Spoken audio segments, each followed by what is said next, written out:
Shalom, hallelujah. प्रभु यीशु मसीह के नाम से फिर से और एक बार आप सब लोगों को धन्यवाद और प्रशंसा करते हैं। हम इस नए दिन के लिए हम परमेश्वर का शुक्रगुजार है। प्रभु की दया और परमेश्वर का अनुग्रह आप लोगों के जीवन में लगातार बने रहे। परमेश्वर की आशीष आप लोगों के साथ लगातार रहे, इस शुभकामनाएं आपके लिए हम देते हुए इस दिन की आगे की बातों को हम आपके सम्मुख में रखते हैं, क्योंकि परमेश्वर की दया और परमेश्वर का अनुग्रह हम सब लोगों को संभालता है, हम सब लोगों को उस घटनाओं से बचाता है जिस घटनाओं के लिए परमेश्वर जो है हमारे जीवनों में लगातार कार्य करता है। लगातार वो अपने हुजूरी में हमें लिए चलता है। इसी के लिए हमें उसके हर दिन के अनुभव के लिए, हर दिन की बातों के लिए प्रभु यीशु मसीह को हम धन्यवाद देने की आवश्यकता है और उसके कार्यों के लिए भी हमें परमेश्वर को धन्यवाद के साथ हम आगे बढ़ते हुए आगे के लिए कदम बढ़ाए। आए हम आप अपने आंखों को बंद करें। इस सत्र में जाने से पहले अपनी प्रार्थना करें और इस सत्र को हम शुरू करें। स्वर्गीय अति महान प्रभु यीशु मसीह, हम आपका धन्यवाद देते हैं। परमेश्वर, तेरी स्तुति करते हैं प्रभु, तेरी प्रशंसा करते हैं राजा, क्योंकि तो हमारे जीवन में लगातार भलाई के कार्य को किया प्रभु। उस भलाई के हर एक कार्यों के लिए परमेश्वर हम आपका धन्यवाद देते हुए आपका शुक्रगुजार करते हैं प्रभु जी। आज के इस नए दिन के लिए भी हम आपसे दया मांगते हुए प्रार्थना करते हैं राजा। तेरी आशीष और तेरे अनुग्रह हम सबों के जीवन में उंडेलने के लिए भी हम प्रार्थना करते हैं प्रभु। तो हमारे जीवनों में लगातार कार्य करने के लिए फिर से हम प्रार्थना करते हैं। तेरी आशीष और तेरा अनुग्रह हमारे संग संग बना रहे। आशीष दे और अगुवाई कर, यीशु मसीह के नाम से मांगते हैं, आमीन। हालेलुया। जैसे कि हम सब लोग जानते हैं, हम एक नई श्रृंखला को चला रहे हैं और नई श्रृंखला को चलाते हैं उसका नाम हमने विश्वास और अनुग्रह को रखा। पिछले सप्ताह में हमने विश्वास के बारे में विश्वास के बारे में कहा, विश्वास के बारे में सीखा, विश्वास के बारे में हमने कई एक प्रकार के वचनों को अध्ययन किया। और इस सप्ताह में हम जो है परमेश्वर के अनुग्रह के ऊपर या परमेश्वर के दया के ऊपर हम उसके ऊपर अध्ययन जा रहे हैं। कल के दिन में मैंने आपको कहा कि परमेश्वर ने पुराने नियमों में अपने आप को अनुग्रहकारी परमेश्वर, दयावंत परमेश्वर या दया करने वाला परमेश्वर है बोलकर अपने आप को दिखाया।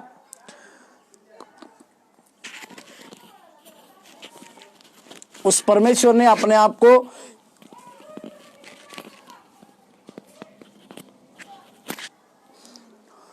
अपने आप को इस प्रकार से दिखाया कि वो दया करने वाला, दया का सांत्वन देने वाला और अनुग्रह करने वाला भी परमेश्वर है कहकर वो पुराने नियमों में उसको बात को दिखाया।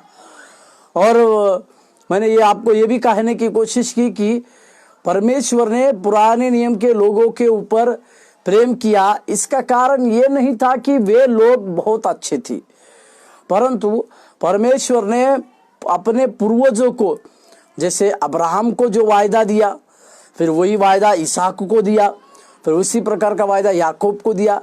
इन वायदों को देने के चलते परमेश्वर जो है उन सारे लोगों के जीवन में भलाई के कार्य किया, उनके जीवन में परमेश्वर ने प्रेम को किया और उन लोगों को परमेश्वर ने दिन ब दिन छुड़ाया। दिन ब दिन परमेश्वर ने उनके जीवन में कार्य को भी किया कह के या करते हैं किया। इसी के लिए हम इस बात को भी समझे और इस बात को भी जानने की कोशिश किए। और उसी के साथ में हमने कल में दो प्रकार के अनुग्रह को हमने देखा। पहला, उद्धार का अनुग्रह को हमने देखा, जिसके बारे में हमने परमेश्वर ने जगत से प्रेम किस तरह से किया और वो जगत से प्रेम करने के कारण क्या है, परमेश्वर की दया का उस हृदय के बारे में और परमेश्वर के प्रेम के बारे में वचन के हिसाब से क्या क्या कहता है इसके बारे में मैंने आपको कुछ प्रकाश देने की कोशिश की। उसके बाद बहुत कई अनुग्रह के बारे में हमने दूसरा देखा।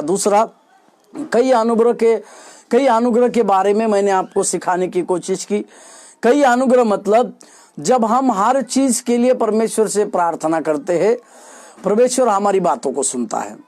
उसी के साथ जब हम पापी थे तो परमेश्वर ने हमारे ऊपर दया किया, वो भी उसका अनुग्रह है। और जब हम उसको अभी अब्बा पिता कह के जब पुकारते हैं तो परमेश्वर हमारी बातों को सुनता है। परमेश्वर हमारे कार्यों को हमारे संग संग लिए आगे की ओर बढ़ाता है। इसके लिए भी इस बातों को भी मैंने आपसे कहना चाहा, इस बातों को भी मैं आपसे करना चाहा और इस बातों को भी मैंने आपसे समझाने की कोशिश की। परमेश्वर के नाम की महिमा और प्रशंसा होने पाए, क्योंकि प्रभु की कार्य और परमेश्वर की क्रिया जो है लगातार भलाई को हमारे जीवन में लाती है और उस भलाई के कार्य को हमारे साथ साथ करने वाला सर्वशक्तिमान परमेश्वर हमें लिए चलता है बोलकर वचन भी बतलाती है। इजरायली लोगों के जीवन में परमेश्वर ने यही किया। परमेश्वर उनको लगातार लिए चला, अपना अनुग्रह को दिखाते हुए, अपना परमेश्वर का प्रेम को दिखाते हुए वे परमेश्वर जो है उनको साथ में लिए चला बोलकर बाइबल बतलाती है। इसी के लिए हमारे जीवन में परिस्थितियां चाहे कुछ भी हो, वातावरण चाहे कुछ भी हो, परंतु ऐसे वातावरण में अगर परमेश्वर हमारे साथ है या परमेश्वर की दया हम लोगों के साथ अगर बनी रहती है तो हमारे जीवन में परमेश्वर के कार्य बहुतायत से होते। आज हम जैसे कि मैंने कल आपको कहा था कि हम 6 प्रकार के अलग अलग अनुग्रह को देखने वाले हैं। इसके लिए मैंने 2 प्रकार के अनुग्रह को आपको यहाँ पर बताने की कोशिश की। आज आप फिर से और कुछ 2 प्रकार के अनुग्रह को देखने वाले हैं। और तीसरा अनुग्रह जो है क्षमा का अनुग्रह। हालेलुया, क्षमा करने का अनुग्रह। इस बातों को आज जो है हम सीखने वाले हैं या देखने वाले हैं। मेरे साथ खोलिएगा वही यूहन्ना का किताब, उसका 3रा अध्याय, यूहन्ना का किताब क्षमा का अनुग्रह, यूहन्ना का किताब उसका 3रा अध्याय का 17वां वाक्य मैं आपके लिए पढ़ना चाहूंगा। 3रा वाक्य का 3रा अध्याय का 17वां वाक्य मैं आपके लिए पढ़ना चाहूंगा, क्योंकि परमेश्वर की दया और परमेश्वर के कार्य हमारे बीच में प्रभु ने जो किए उसको जो है हम समझ सके और परमेश्वर के कार्य को हम समझे। वो इस प्रकार से कहता है, 3 अध्याय यूहन्ना रचित सुसमाचार 3रा अध्याय का 17वां वाक्य, वो इस तरह से कहता है, परमेश्वर ने अपने पुत्र को जगत में इसीलिए नहीं भेजा कि जगत पर दंड की आज्ञा दे, परंतु इसीलिए कि जगत उसके द्वारा उद्धार पाए। ये क्षमा का अनुग्रह जिसको हम ये कहते हैं, क्षमा का अनुग्रह मतलब परमेश्वर ने हमें एक क्षमा के जीवन में चलाया। एक क्षमा के साथ परमेश्वर ने हमें एक क्षमा किया। जो कोई प्रभु यीशु मसीह के ऊपर विश्वास रखता है, भले ही कहीं का भी हो, उसके जीवन में परमेश्वर का दंड चला जाता है, परमेश्वर की क्षमा उसके जीवन में आती है। और साथ ही उसके जीवन में जो प्रार्थना प्रभु यीशु मसीह ने सिखाया, जो प्रार्थना प्रभु यीशु मसीह ने अपने चेलों को सिखाया, उस चेलों को सिखाने वाली उस प्रार्थना में प्रभु यीशु मसीह का एक बात जो है वो वहां पर कहते हैं। मेरे साथ खोलिएगा मत्ती रचित सुसमाचार उसका 6 अध्याय और उसका 12वां वाक्य। मत्ती रचित सुसमाचार उसका 6 अध्याय और उसका 12वां वाक्य मैं आप लोगों के लिए पढ़ना चाहूंगा। मत्ती रचित सुसमाचार 6 अध्याय और उसके 12वें वाक्य में परमेश्वर के कलाम को इस प्रकार से लिखा गया है कि और जिस प्रकार हमने अपने अपराधियों को क्षमा किया है, वैसे ही तू भी हमारे अपराधों को क्षमा कर। हालेलुया। ये क्षमा का अनुग्रह प्रभु यीशु मसीह ने हम लोगों के जीवन में दिया। और इसी प्रकार से और एक वचन को पढ़िएगा मत्ती रचित सुसमाचार में, जब परमेश्वर प्रभु यीशु मसीह कलवरी क्रूस पे थे, वहां पर प्रभु यीशु मसीह ने कलवरी क्रूस पर रहते समय एक बात को बहुत जोर के साथ परमेश्वर ने किया। उन्होंने इस बात को समझा और उस बात को जाना। और मेरे साथ खोलिएगा, प्रभु यीशु मसीह जो है उस कलवरी क्रूस पर जब ठहरे और उन्होंने उस क्रूस पर जब लटका दिए थे, तो वहां पर प्रभु यीशु मसीह ने एक बात को वहां पर किया। उन्होंने एक बात को कहा कि हे पिता, इन्हें क्षमा कर, क्योंकि वे नहीं जानते कि वे क्या कर रहे। इसका अर्थ क्या है कि परमेश्वर ने हमें एक क्षमा के अनुग्रह में लेकर चला। क्षमा का अनुग्रह मतलब परमेश्वर ने जो हमारे अपराध थे वो सारे अपराधों को प्रभु यीशु मसीह ने क्षमा किया। यिर्मयाह नबी की किताब में इस प्रकार से लिखा हुआ है कि शायद तुम्हारे पाप किसी भी रंग के क्यों न हो, परंतु परमेश्वर के सम्मुख में जब हम आते हैं, परमेश्वर के समीप जब हम चले आते हैं, तो सारे अधर्म से और सारी बातों से, सारे अपराधों से प्रभु हमें क्षमा करता है। कह के हम इस बात को जानते हैं, इस बात को समझते हैं। परंतु जो प्रभु यीशु मसीह ने जो कहा 12वें वचन में कि जैसे हमने अपने अपराधियों को क्षमा किया, वैसे ही तू ही प्रार्थना में पाप की तथा दूसरों को क्षमा करने की, जिन्होंने हमें दुख पहुंचाया है, ध्यान हो। प्रभु यीशु मसीह ने एक प्रकार की बातों को कहा कि जो लोग प्रार्थना के समय में, प्रभु यीशु मसीह ने एक प्रकार के जो अनुग्रह हमारे जीवन में उंडेला, वो अनुग्रह क्या था? क्षमा का अनुग्रह। ना केवल प्रभु यीशु मसीह ने ये बात चेलों को सिखाई, परंतु प्रभु यीशु मसीह ने अपने व्यक्तिगत जीवन में इस बातों को भी पूरा किया। उस कलवरी क्रूस पर रहते समय, जब परमेश्वर कलवरी क्रूस पर थे, तो उस कलवरी क्रूस पर रहते समय प्रभु यीशु मसीह ने भी अपने आप प्राण देने के समय पे, जब लोग ठट्ठा में उड़ा रहे थे या ठट्ठा कर रहे थे, उस समय प्रभु यीशु मसीह ने इस बात के ऊपर जोर दिया कि हे पिता, इनको तू क्षमा कर, क्योंकि ये नहीं जानते क्योंकि ये क्या करते हैं। और उसी तरह से भजन संहिता में दाऊद इस बातों को लिखता है। भजन संहिता का किताब 32 अध्याय, भजन संहिता का किताब 32 अध्याय, भजन संहिता का किताब उसका 32वां अध्याय, और उसके पहले वाक्य में क्या लिखा है? 32 का पहला वाक्य है, क्या ही धन्य है वह जिसका अपराध क्षमा किया गया और जिसका पाप ढांपा गया हो। क्या ही धन्य है वह पुरुष जिसके अधर्म का यहोवा लेखा ना ले और उसकी आत्मा में कपट ना हो। हालेलुया। इस जगह पे दाऊद अपने व्यक्तिगत अनुभव को करता है कि वो अपने जीवन में इस बात को जानता है, इस बात को वो स्वीकार लिया कि उसके जीवन में उसने जो है प्रभु यीशु मसीह का अनुग्रह को प्राप्त किया, प्रभु यीशु मसीह के कार्यों को स्वीकारा, और यहाँ तक कि उसके अपराधों को भी प्रभु यीशु मसीह ने क्षमा किया। इस प्रकार के अनुग्रह को जब उसने देखा, तो वो अपने में वो इस प्रकार से कह पाया कि क्या ही धन्य है वह पुरुष। इसका मतलब उस प्रकार के क्षमा का अनुग्रह को दाऊद ने अपने जीवन में पाया।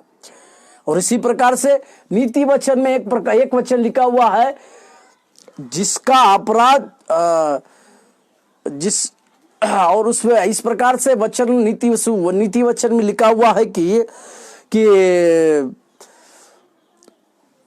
जिसका अपराध क्षमा होता है उसके ऊपर करुणा होती है बोलकर लिखा है। इसका मतलब अपराधों की क्षमा करने का, या प्रभु हमारी बातों को क्षमा करने के लिए एक नया अनुग्रह को दिया, नई बातों को दिया। इस प्रकार से हमें याद करना चाहिए। और इसी के लिए प्रभु यीशु मसीह ने हमें, जब वो प्रार्थना चेलों को सिखा रहे थे, तो वहां पर प्रभु यीशु मसीह ने एक बात को यहां पर सिखाया कि प्रार्थना में पाप की तथा दूसरों को क्षमा करने की, जिन्होंने हमें दुख पहुंचाया है का ध्यान दे। मतलब प्रभु यीशु मसीह ये क्षमा का अनुग्रह लोगों को कैसे सिखाते हैं अपनी प्रार्थना में, क्यों सिखाते हैं? तो एक दूसरे के साथ, एक दूसरे ले जो लोगों ने हमें क्षमा नहीं किया, जिन लोगों को हमने क्षमा नहीं किया, या जिन लोगों ने हमें ठेस पहुंचाई है, हमें दुख दिए हैं, उन सारे लोगों को हमें क्षमा करने की आवश्यकता है और उन लोगों के जीवन में हमें माफ करने की आवश्यकता है। इसका मतलब प्रभु यीशु मसीह ने अपने विशाल हृदय को लेकर हम सारे लोगों को इस प्रकार से एक क्षमा के अनुग्रह में, क्षमा के इसमें हमें लिए चला। मेरे साथ और एक वचन को पढ़िएगा, रोमियो का किताब उसका 6 अध्याय का पहला वाक्य। रोमियो का किताब उसका 6 अध्याय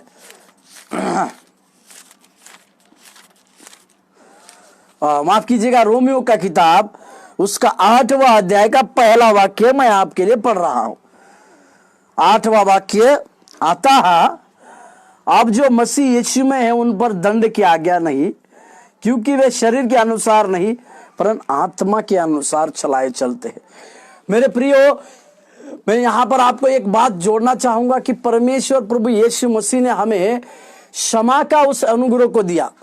अगर हमारे अपराधों को प्रभु यीशु मसीह देखते थे, हमारे कामों के द्वारा परमेश्वर अगर हमको शिक्षा देते थे या शासन करते थे, तो हम में से कोई बचता नहीं था। क्योंकि मसीह में आने से पहले हमारे कई एक प्रकार के अपराध है, कई एक प्रकार के गंदे काम है, कई एक प्रकार के अधर्म के काम है, जिसके द्वारा हमने हर दिन प्रभु यीशु मसीह को क्रूस पर लटकाया। अपने क्रियाओं के द्वारा, अपने बोली के द्वारा और अपने गंदे कामों के द्वारा हमने कई बार प्रभु यीशु मसीह को उस कलवरी क्रूस पर चढ़ाया या लटकाया बोलकर हम समझते हैं। परंतु मेरे प्रियो, हमें इस बात को भी आज समझने की आवश्यकता है कि जब परमेश्वर ने हमारे लिए नए अनुग्रह को जब उंडेला है, नए आशीषों को जब उंडेला है, तो हमारे जीवन में परमेश्वर कुछ कार्यों को हमारे साथ कुछ नई बातों को करने पर है और नई बातों को वो सिखाने पर है। इस प्रकार का ये तीसरा अनुग्रह है जिसको हम क्षमा का अनुग्रह, जो क्षमा का काम प्रभु यीशु मसीह ने किया, प्रभु यीशु मसीह के कामों ने किया, हम लोगों को क्षमा दिया, इसके लिए हम उसके क्षमा के अनुग्रह को कभी भूलना ना। दूसरा, चौथा एक है नया अनुग्रह। नया अनुग्रह का मतलब क्या है? नया अनुग्रह को परमेश्वर ने दिया। नया अनुग्रह मतलब क्या है? मेरे साथ खोलिएगा गलतियों का पत्री उसका 5वां अध्याय 22 और 23वें वाक्य को। गलतियों का पत्री उसका 5वां अध्याय, गलतियों का पत्री उसका 5 अध्याय और उसका 5 अध्याय और उसका 22 और 23वें वाक्य में हम पढ़ेंगे। 5 अध्याय 22 और 23वां वाक्य मैं आपके लिए पढ़ देता हूं।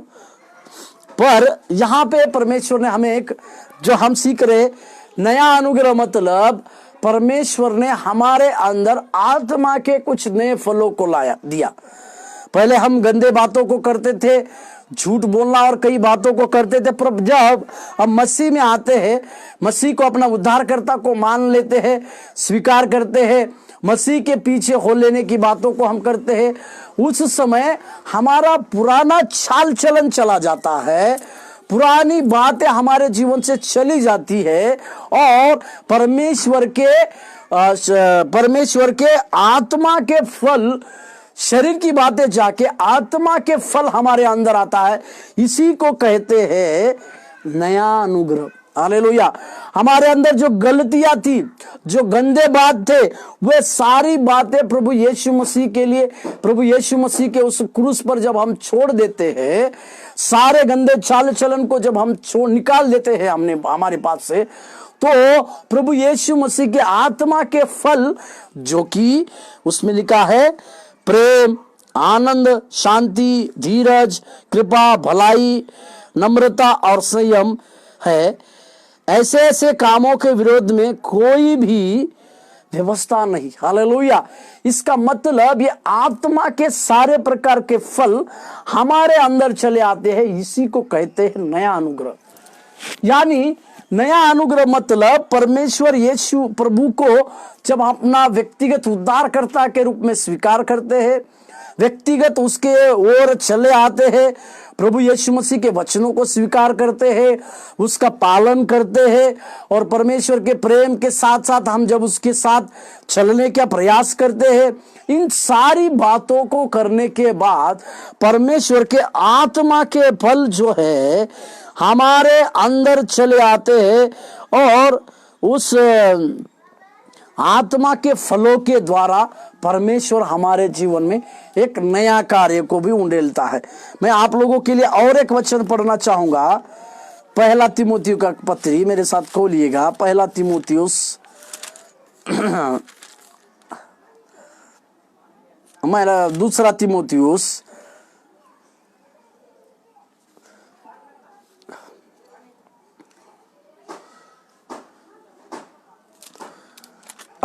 माफ कीजिएगा, पहला तीमुथियुस का पत्री उसका 3 अध्याय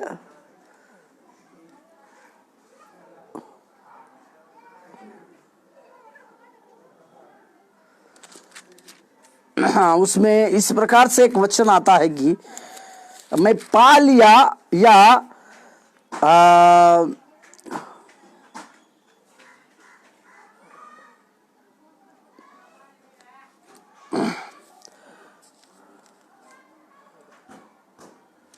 वहां पे पौलुस इस बात के ऊपर जोर देता है कि मैं यही करता हूं कि जो बातें पिछली हुए उनको छोड़कर मैं आगे दौड़ा चला जाता हूं। हालेलुया। प्रभु यीशु मसीह के नाम का धन्यवाद और प्रशंसा होने पाए। मतलब पौलुस उस जगह पे इस प्रकार से लिखता है कि मैं पा चुका हूं ऐसा नहीं, परंतु जो बातें पीछे रह गई है उन सारी बातों को छोड़कर मैं आगे की ओर दौड़ा चला जाता हूं बोलकर पौलुस अपने चेला जो उसका आत्मिक बेटा था उसको इस प्रकार से लिखते हैं कि मैं पा लिया हूं ऐसा नहीं, परंतु जो बातें पीछे रह गई है उसको छोड़कर मैं आगे की ओर दौड़ा चला जाता हूं बोलकर परमेश्वर प्रभु यीशु मसीह पौलुस के द्वारा यहाँ पर लिखा हुआ बात को कहते हैं कि हाँ, मेरे साथ खोलिएगा, माफ कीजिएगा, वो तीमुथियुस का पत्री नहीं था, फिलिपियों का पत्री उसका 3 अध्याय का 13वां वाक्य, फिलिपियों का पत्री उसका 3 अध्याय का 13वां वाक्य, वो इस प्रकार से कहते हैं, पौलुस कहते हैं, हे भाइयों, मेरी भावना यह नहीं कि मैं पकड़ चुका हूं, परंतु केवल यह काम करता हूं कि जो बातें पीछे रह गई है उनको भूलकर आगे की बातों को दौड़ा चला जाता हूं। हालेलुया। मसीहत में, मसीह के जीवन में जब हम जीते हैं तो हमारे लिए एक आगे दौड़ा चले जाने की बातें अवश्य हमारे साथ आना चाहिए, और आने की संभावना हम लोगों के साथ है। इस बातों को समझने के लिए हमें इस वाक्य को यहाँ पे पौलुस एक बात को कहते हैं कि केवल यह एक काम करता हूं। इस प्रकार से पौलुस ने इस पत्री में अपने इस बातों को उसने कहा, उसके बारे में मैं आज आपको कुछ और बातें को बताऊंगा परमेश्वर के कार्य की, कि पौलुस अपने आप को दौड़ में धावक के रूप में देखते हैं। पौलुस अपने आप को एक उस दौड़ में दौड़ने वाले एक व्यक्ति के रूप में देखते हैं, जो कि उनके लिए एक दौड़ है, पौलुस के लिए एक दौड़ दी गई है। उस दौड़ को दौड़ने के लिए पौलुस एक अपने आप को एक धावक या दौड़ने वाला व्यक्ति को समझते हैं, जो ख्रिस्त के द्वारा उसके जीवन के लिए ठहराए गए लक्ष्य की ओर पूरे प्रयास एवं तीव्र केंद्रीकरण के साथ दौड़ा चला जाता है। मतलब वो मसीह ने उसके लिए एक जो दौड़ रखा है वो दौड़ को दौड़ने के लिए वो एक यीशु मसीह के उस कामों को पूरा करने के लिए, एक लक्ष्य को पूरा करने के लिए, उस लक्ष्य का प्रयास करने के लिए जो दौड़ उसको दी गई है, उस दौड़ को दौड़ने के लिए एक प्रयास करने वाला एक व्यक्ति के रूप में पौलुस जहां पर अपने आप को दिखाते हैं। और यह उनका लक्ष्य भी था जो कि परमेश्वर ने जिस कार्य के लिए उनको पकड़ा था, उस सारे प्रकार के कार्य को उनको करना है और सारे प्रकार की बातों को उनके जीवन में करना है। साथ ही उनके जीवन में वो लक्ष्य पाया जाता है। उसी के बाद में वो 8 और 10 वाक्य में उनका लक्ष्य जो है वो इसमें वो देते हैं। फिलिपियों का पत्री उसका 3रा अध्याय, फिलिपियों का पत्री उसका 3रा अध्याय, उसमें उनका दौड़ के बारे में वो लिखते हैं। 8 और 9 अगर पढ़ेंगे तो उसमें 8 में भी लिखा है, वरन मैं अपने प्रभु मसीह यीशु की पहचान की उत्तमता के कारण सब बातों की हानि समझता हूँ, जिनके कारण मैंने सब वस्तुओं की हानि उठाई और उन्हें कूड़ा समझता हूँ, जिससे मैं मसीह को प्राप्त करूँ। 9वें वाक्य में, और उसमें क्या पाया जाऊं कि अपनी उस धार्मिकता के साथ जो व्यवस्था से है, वरन उस धार्मिकता के साथ जो मसीह पर विश्वास करने के कारण और परमेश्वर पर विश्वास करने के द्वारा मुझे मिलती है। हालेलुया। 10वें वाक्य में भी पौलुस अपने मृत्यु की बातों को, अपने दुख की बातों को उस जगह पे मेंशन करते हैं कि वो उसके लिए एक प्रकार की दौड़ को परमेश्वर ने दिया और उनका अंतिम उद्धार एवं मरे हुए में से जी उठना है। यहां पर हमें एक बात को समझना चाहिए कि पौलुस के लिए जो परमेश्वर ने दौड़ को दिया था, उस दौड़ को पौलुस जानते थे, वो लोगों के उद्धार की बातें थी और उसमें वो दौड़ के साथ आगे की ओर लक्ष्य रखते थे। उसमें पौलुस के जीवन का यही पौलुस के जीवन का उद्देश्य था। उसको स्वर्ग की महिमा की झलक मिल गई थी। उस पौलुस को बाइबल बतलाती है स्वर्ग के महिमा की झलक मिल गई थी।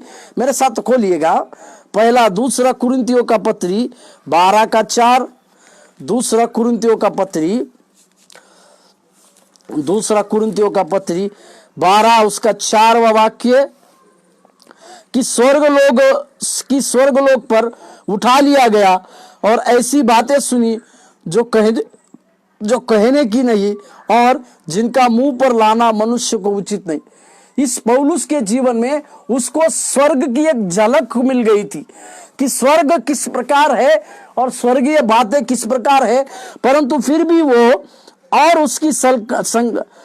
उसका संकल्प यह था कि परमेश्वर के अनुग्रह पर निर्भर होकर निश्चय के साथ दौड़ा चला जाए, जिससे एक दिन वह स्वर्ग पहुंचकर ख्रिस्त को आमने सामने देखे। हालेलुया। बहुत ही सुंदर वाक्य लिखा हुआ है। जिस पौलुस को परमेश्वर ने स्वर्ग की एक झलक दिखाई थी, वो स्वर्ग की झलक देखने के बाद वो उसका यह संकल्प था कि परमेश्वर के अनुग्रह पर होकर निश्चय के साथ दौड़ा चला जाए। निश्चय के साथ वो एक बार दौड़े, जिसके लिए जो इस प्रकार से अगर वो दौड़ेगा तो एक दिन वो जरूर मसीह यीशु को स्वर्ग में आमने सामने देख पाएगा। हालेलुया। आज हमारे लिए और आपके लिए भी परमेश्वर ने एक दौड़ को दिया गया है।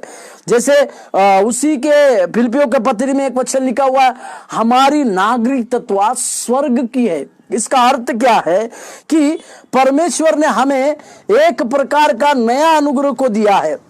एक प्रकार का नया अनुग्रह मतलब हमारा पुराना चाल चलन का जो मनुष्य था, पुराना मनुष्यत्व जो पाप से भरा हुआ था, उस पुराने मनुष्यत्व से प्रभु यीशु मसीह ने हमें उसके क्रूस के द्वारा छुड़ाया और उनके आत्मा के फल धीरे धीरे हमारे अंदर आए। उनके आत्मा के फल जब हमारे अंदर आए तो परमेश्वर के कार्य हमारे साथ साथ चलते रहे।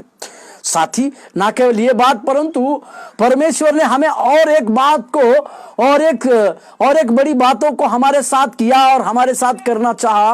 वो ये थी कि परमेश्वर ने हमारे लिए एक स्वर्ग की, जैसे हमने पौलुस की बातों को कहा कि पौलुस अपने आप को एक दौड़ने वाला व्यक्ति समझते हैं, वो एक प्रकार की दौड़ में दौड़ रहे हैं कहते हैं, जैसे उनके लिए स्वर्ग एक दौड़ थी।